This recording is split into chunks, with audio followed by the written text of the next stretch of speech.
أعوذ بالله من الشيطان الرجيم.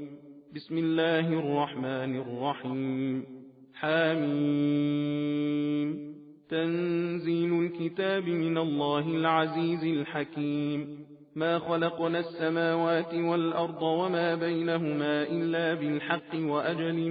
مسمى، والذين كفروا عما أنذروا معرضون. قل أرأيتم ما تدعون من دون الله أروني ماذا خلقوا من الأرض أم لهم شرك في السماوات، ائتوني بكتاب من قبل هذا أو أثارة من علم إن كنتم صادقين.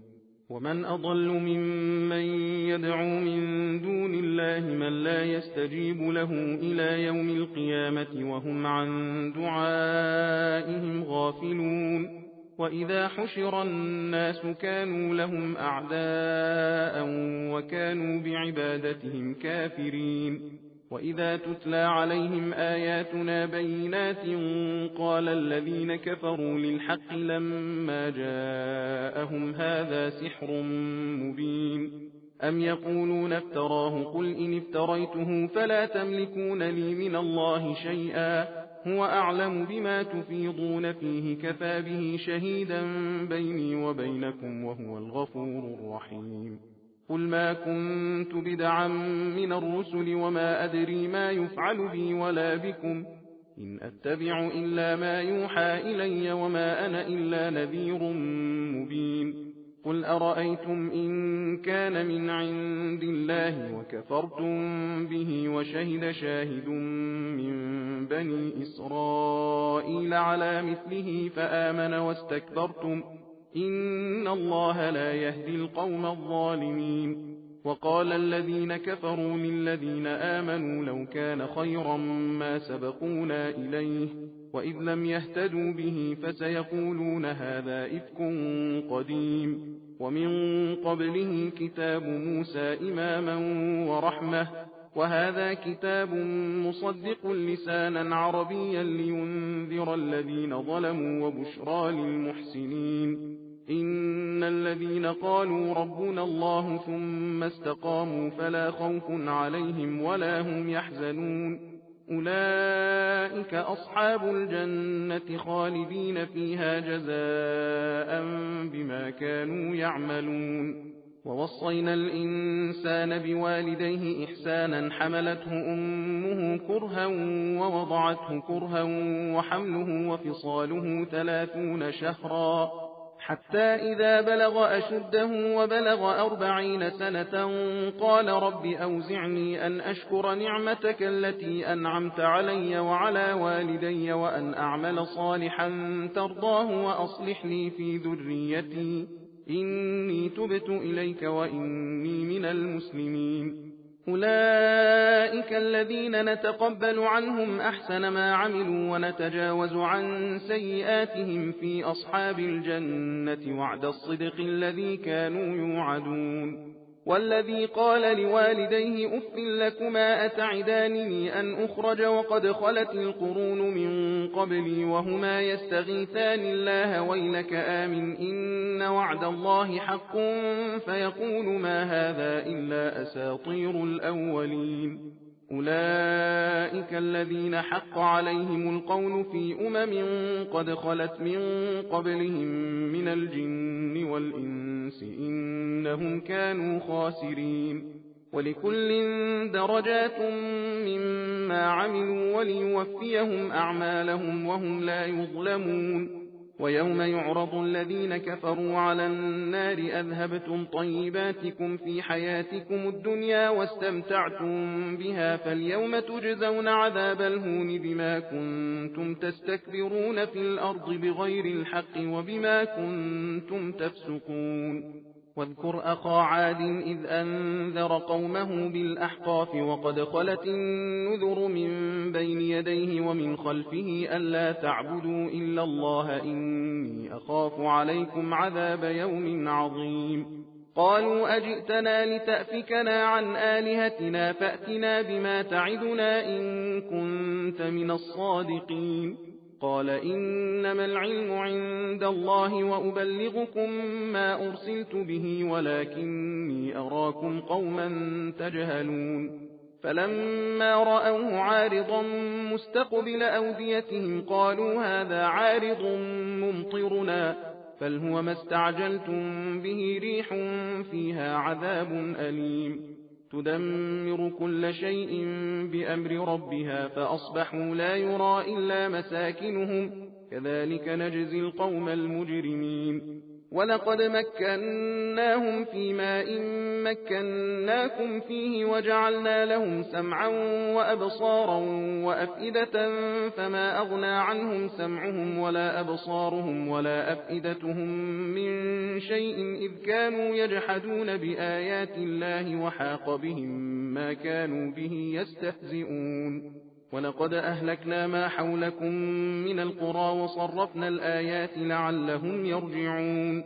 فلولا نصرهم الذين اتخذوا من دون الله قربانا آلهة بل ضلوا عنهم وذلك إفكهم وما كانوا يفترون وإذ صرفنا إليك نفرا من الجن يستمعون القرآن فلما حضروه قالوا أنصتوا فلما قضي ولوا إلى قومهم منذرين قالوا يا قومنا إنا سمعنا كتابا أنزل من بعد موسى مصدقا لما بين يديه يهدي إلى الحق وإلى طريق مستقيم يا قومنا أجيبوا داعي الله وآمنوا به يغفر لكم من ذنوبكم ويجركم من عذاب أليم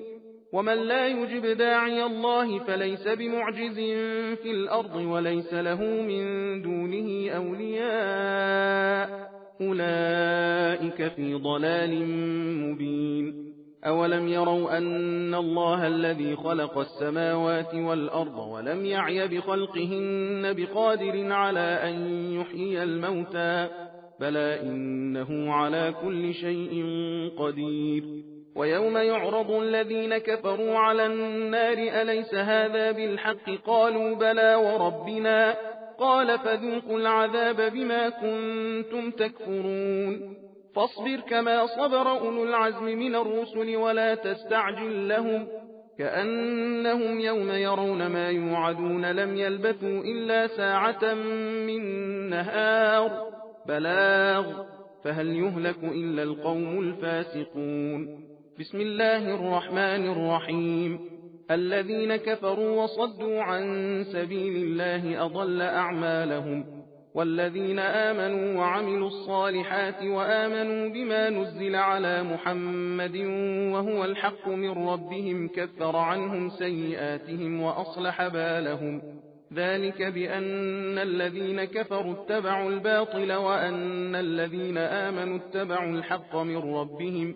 كذلك يضرب الله للناس أمثالهم فإذا لقيتم الذين كفروا فضرب الرقاب حتى إذا أثخنتموهم فشدوا الوثاق فإما منا بعد وإما فداء حتى تضع الحرب أوزارها ذلك ولو يشاء الله لانتصر منهم ولكن ليبلو بعضكم ببعض والذين قتلوا في سبيل الله فلن يضل أعمالهم سيهديهم ويصلح بالهم ويدخلهم الجنة عرفها لهم يا أيها الذين آمنوا إن تنصروا الله ينصركم ويثبت أقدامكم والذين كفروا فتعسا لهم وأضل أعمالهم ذلك بأنهم كرهوا ما أنزل الله فأحبط أعمالهم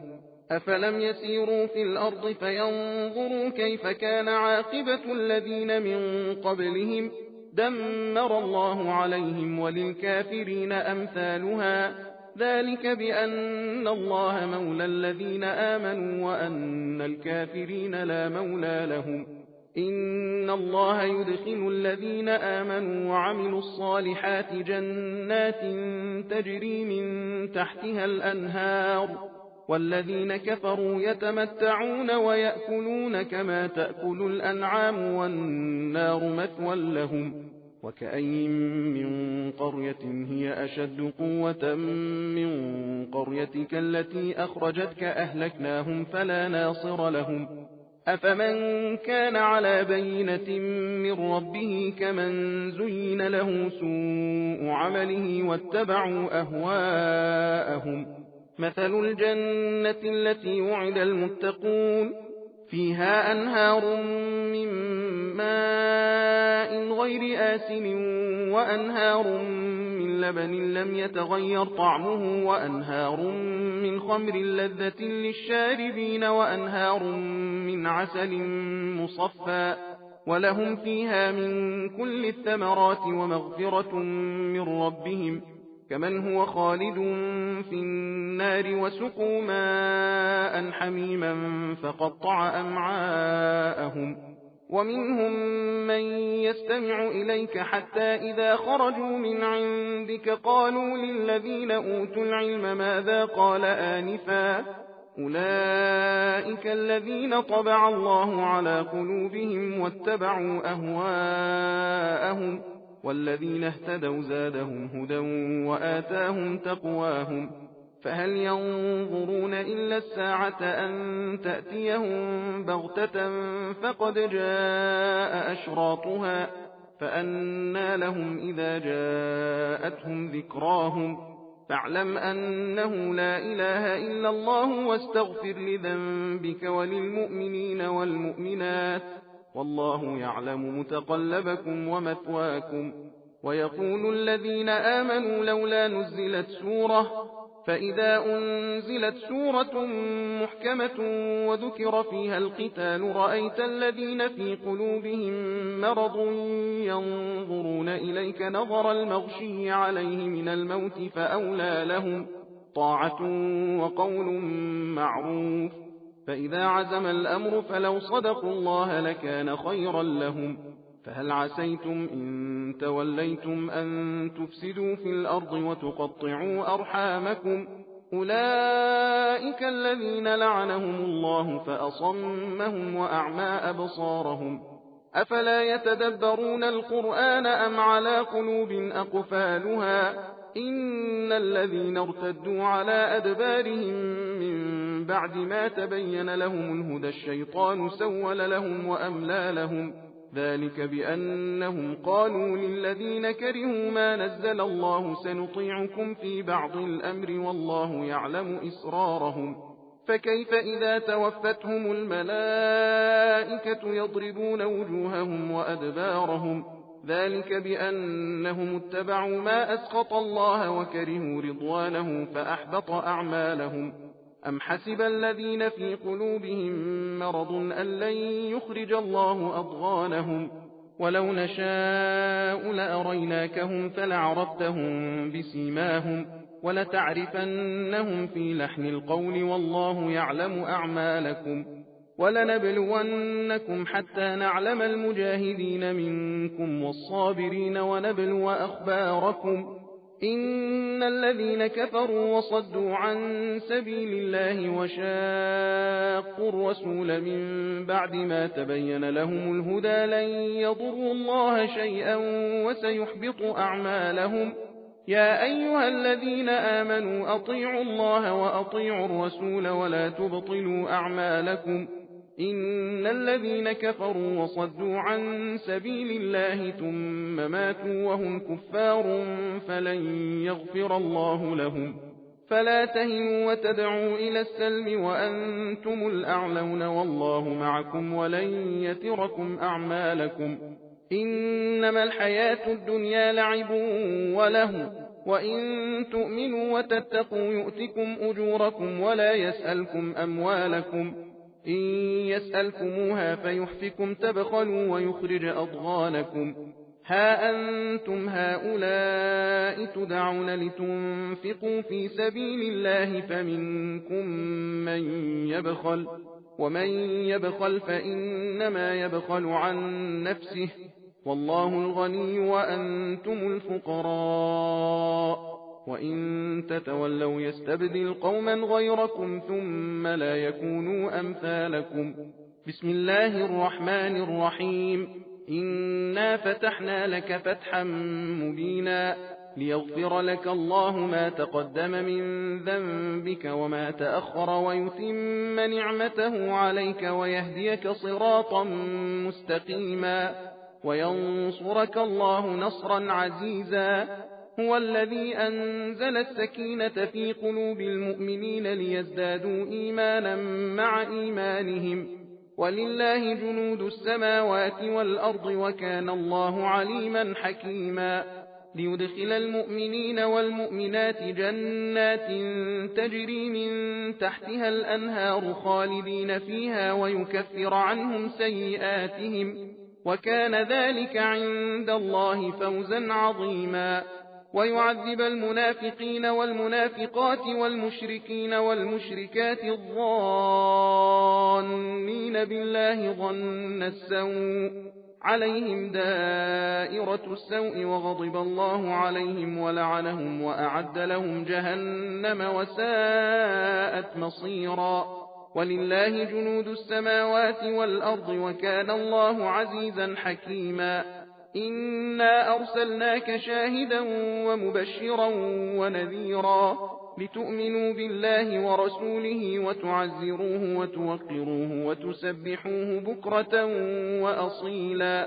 إن الذين يبايعونك إنما يبايعون الله يد الله فوق أيديهم فمن نكث فإنما ينكث على نفسه ومن أوفى بما عاهد عليه الله فسيؤتيه أجرا عظيما سيقول لك المخلفون من الأعراب شغلتنا أموالنا وأهلنا فاستغفر لنا يقولون بألسنتهم ما ليس في قلوبهم قل فمن يملك لكم من الله شيئا إن أراد بكم ضرا أو أراد بكم نفعا بل كان الله بما تعملون خبيرا بل ظننتم أن لن ينقلب الرسول والمؤمنون إلى أهليهم أبدا وزين ذلك في قلوبكم وظننتم ظن السوء وكنتم قوما بورا ومن لم يؤمن بالله ورسوله فإنا أعتدنا للكافرين سعيرا ولله ملك السماوات والأرض يغفر لمن يشاء ويعذب من يشاء وكان الله غفورا رحيما سيقول المخلفون إذا انطلقتم إلى مغانم لتأخذوها ذرونا نتبعكم يريدون أن يبدلوا كلام الله قل لن تتبعونا كذلكم قال الله من قبل فسيقولون بل تحسدوننا بل كانوا لا يفقهون إلا قليلا قل للمخلفين من الأعراب ستدعون إلى قوم أولي بأس شديد تقاتلونهم أو يسلمون فإن تطيعوا يؤتكم الله أجرا حسنا وإن تتولوا كما توليتم من قبل يعذبكم عذابا أليما ليس على الأعمى حرج ولا على الأعرج حرج ولا على المريض حرج ومن يطع الله ورسوله يدخله جنات تجري من تحتها الأنهار ومن يتول يعذبه عذابا أليما لقد رضي الله عن المؤمنين إذ يبايعونك تحت الشجرة فعلم ما في قلوبهم فأنزل السكينة عليهم وأثابهم فتحا قريبا ومغانم كثيرة يأخذونها وكان الله عزيزا حكيما وعدكم الله مغانم كثيرة تأخذونها فعجل لكم هذه وكف أيدي الناس عنكم ولتكون آية للمؤمنين ويهديكم صراطا مستقيما وأخرى لم تقدروا عليها قد أحاط الله بها وكان الله على كل شيء قديرا ولو قاتلكم الذين كفروا لولوا الأدبار ثم لا يجدون وليا ولا نصيرا سنة الله التي قد خلت من قبل ولن تجد لسنة الله تبديلا وهو الذي كف أيديهم عنكم وأيديكم عنهم ببطن مكة من بعد أن أظفركم عليهم وكان الله بما تعملون بصيرا هم الذين كفروا وصدوكم عن المسجد الحرام والهدي معكوفا أن يبلغ محله ولولا رجال مؤمنون ونساء مؤمنات لم تعلموهم أن تطؤوهم فتصيبكم منهم معرة بغير علم ليدخل الله في رحمته من يشاء لو تزيلوا لعذبنا الذين كفروا منهم عذابا أليما إذ جعل الذين كفروا في قلوبهم الحمية حمية الجاهلية فأنزل الله سكينته على رسوله وعلى المؤمنين وألزمهم كلمة التقوى وكانوا أحق بها وأهلها وكان الله بكل شيء عليما لقد صدق الله رسوله الرؤيا بالحق لتدخلن المسجد الحرام إن شاء الله آمنين محلقين رؤوسكم ومقصرين لا تخافون فعلم ما لم تعلموا فجعل من دون ذلك فتحا قريبا هو الذي أرسل رسوله بالهدى ودين الحق ليظهره على الدين كله وكفى بالله شهيدا محمد رسول الله والذين معه أشداء على الكفار رحماء بينهم تراهم ركعا سجدا يبتغون فضلا من الله ورضوانا سيماهم في وجوههم من أثر السجود ذلك مثلهم في التوراة ومثلهم في الإنجيل كزرع أخرج شطأه فآزره فاستغلظ فاستوى على سوقه يعجب الزراع ليغيظ بهم الكفار وعد الله الذين آمنوا وعملوا الصالحات منهم مغفرة وأجرا عظيما بسم الله الرحمن الرحيم يا أيها الذين آمنوا لا تقدموا بين يدي الله ورسوله واتقوا الله إن الله سميع عليم يا أيها الذين آمنوا لا ترفعوا أصواتكم فوق صوت النبي ولا تجهروا له بالقول كجهر بعضكم لبعض أن تحبط أعمالكم وأنتم لا تشعرون إن الذين يغضون أصواتهم عند رسول الله أولئك الذين امتحن الله قلوبهم للتقوى لهم مغفرة وأجر عظيم إن الذين ينادونك من وراء الحجرات أكثرهم لا يعقلون ولو أنهم صبروا حتى تخرج إليهم لكان خيرا لهم والله غفور رحيم يا أيها الذين آمنوا إن جاءكم فاسق بنبأ فتبينوا أن تصيبوا قوما بجهالة فتصبحوا على ما فعلتم نادمين واعلموا أن فيكم رسول الله لو يطيعكم في كثير من الأمر لعنتم ولكن الله حبب إليكم الإيمان وزينه في قلوبكم وكره إليكم الكفر والفسوق والعصيان أولئك هم الراشدون فضلا من الله ونعمه والله عليم حكيم وإن طائفتان من المؤمنين اقتتلوا فأصلحوا بينهما فإن بغت إحداهما على الأخرى فقاتلوا التي تبغي حتى تفيء إلى أمر الله فإن فاءت فأصلحوا بينهما بالعدل وأقسطوا إن الله يحب المقسطين إنما المؤمنون إخوة فأصلحوا بين أخويكم واتقوا الله لعلكم ترحمون يا أيها الذين آمنوا لا يسخر قوم من قوم عسى أن يكونوا خيرا منهم ولا نساء من نساء عسى أن يكن خيرا منهن ولا تلمزوا أنفسكم ولا تنابزوا بالألقاب بئس الاسم الفسوق بعد الإيمان ومن لم يتب فأولئك هم الظالمون يا أيها الذين آمنوا اجتنبوا كثيرا من الظن إن بعض الظن إثم ولا تجسسوا ولا يغتب بعضكم بعضا أيحب أحدكم أن يأكل لحم أخيه ميتا فكرهتموه واتقوا الله إن الله تواب رحيم. يا أيها الناس إنا خلقناكم من ذكر وأنثى وجعلناكم شعوبا وقبائل لتعارفوا إن أكرمكم عند الله أتقاكم إن الله عليم خبير. قالت الأعراب آمنا قل لم تؤمنوا ولكن قولوا أسلمنا ولما يدخل الإيمان في قلوبكم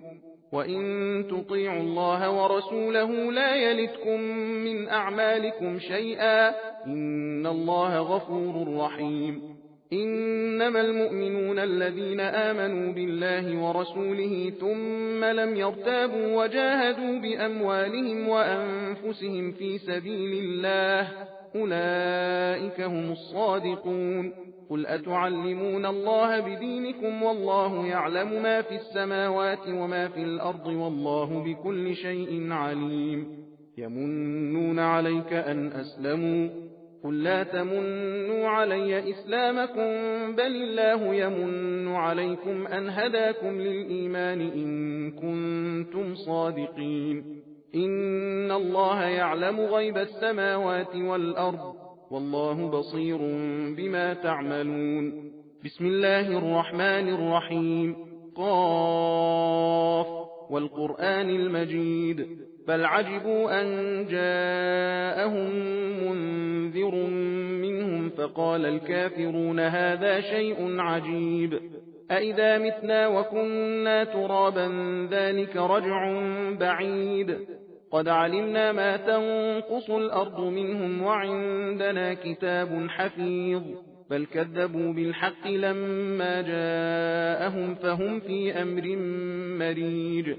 أفلم ينظروا إلى السماء فوقهم كيف بنيناها وزيناها وما لها من فروج والأرض مددناها وألقينا فيها رواسي وأنبتنا فيها من كل زوج بهيج تبصرة وذكرى لكل عبد منيب. ونزلنا من السماء ماء مباركا فأنبتنا به جنات وحب الحصيد والنخل باسقات لها طلع نضيد رزقا للعباد وأحيينا به بلدة ميتا كذلك الخروج. كذبت قبلهم قوم نوح وأصحاب الرس وثمود وعاد وفرعون وإخوان لوط وأصحاب الأيكة وقوم تبع كل كذب الرسل فحق وعيد. أفعينا بالخلق الأول بل هم في لبس من خلق جديد. ولقد خلقنا الإنسان ونعلم ما توسوس به نفسه ونحن أقرب إليه من حبل الوريد إذ يتلقى المتلقيان عن اليمين وعن الشمال قعيد ما يلفظ من قول إلا لديه رقيب عتيد. وجاءت سكرة الموت بالحق ذلك ما كنت منه تحيد ونفخ في الصور ذلك يوم الوعيد. وجاءت كل نفس معها سائق وشهيد. لقد كنت في غفلة من هذا فكشفنا عنك غطاءك فبصرك اليوم حديد. وقال قرينه هذا ما لدي عتيد. ألقيا في جهنم كل كفار عنيد مناع للخير معتد مريب الذي جعل مع الله إلها آخر فألقياه في العذاب الشديد. قال قرينه ربنا ما أطغيته ولكن كان في ضلال بعيد. قال لا تختصموا لدي وقد قدمت إليكم بالوعيد ما يبدل القول لدي وما أنا بظلام للعبيد. يوم نقول لجهنم هل امتلأت وتقول هل من مزيد وأزلفت الجنة للمتقين غير بعيد. هذا ما توعدون لكل أواب حفيظ من خشي الرحمن بالغيب وجاء بقلب منيب. ادخلوها بسلام ذلك يوم الخلود لهم ما يشاءون فيها ولدينا مزيد وكم أهلكنا قبلهم من قرن هم أشد منهم بطشا فنقبوا في البلاد هل من محيص إن في ذلك لذكرى لمن كان له قلب أو ألقى السمع وهو شهيد ولقد خلقنا السماوات والأرض وما بينهما في 6 أيام وما مسنا من لغوب فاصبر على ما يقولون وسبح بحمد ربك قبل طلوع الشمس وقبل الغروب ومن الليل فسبحه وأدبار السجود واستمع يوم ينادي المناد من مكان قريب يوم يسمعون الصيحة بالحق ذلك يوم الخروج إنا نحن نحيي ونميت وإلينا المصير يوم تشقق الأرض عنهم سراعا ذلك حشر علينا يسير نحن أعلم بما يقولون وما أنت عليهم بجبار فذكر بالقرآن من يخاف وعيد بسم الله الرحمن الرحيم والذاريات ذروا فالحاملات وقرا فالجاريات يسرا فالمقسمات أمرا إنما توعدون لصادق وإن الدين لواقع والسماء ذات الحبك إنكم لفي قول مختلف يؤفك عنه من أفك قتل الخراصون الذين هم في غمرة ساهون يسألون أيان يوم الدين يوم هم على النار يفتنون ذوقوا فتنتكم هذا الذي كنتم به تستعجلون إن المتقين في جنات وعيون آخذين ما آتاهم ربهم إنهم كانوا قبل ذلك محسنين كانوا قليلا من الليل ما يهجعون وبالأسحار هم يستغفرون وفي أموالهم حق للسائل والمحروم وفي الأرض آيات للموقنين وفي أنفسكم أفلا تبصرون وفي السماء رزقكم وما توعدون فورب السماء والأرض إنه لحق مثل ما أنكم تنطقون هل أتاك حديث ضيف إبراهيم المكرمين إذ دخلوا عليه فقالوا سلاما قال سلام قوم منكرون فراغ إلى أهله فجاء بعجل سمين فقربه إليهم قال ألا تأكلون فأوجس منهم خيفة قالوا لا تخف وبشروه بغلام عليم فأقبلت امرأته في صرة فصكت وجهها وقالت عجوز عقيم قالوا كذلك قال ربك إنه هو الحكيم العليم صدق الله العلي العظيم إنا هديناه السبيل إما شاكرا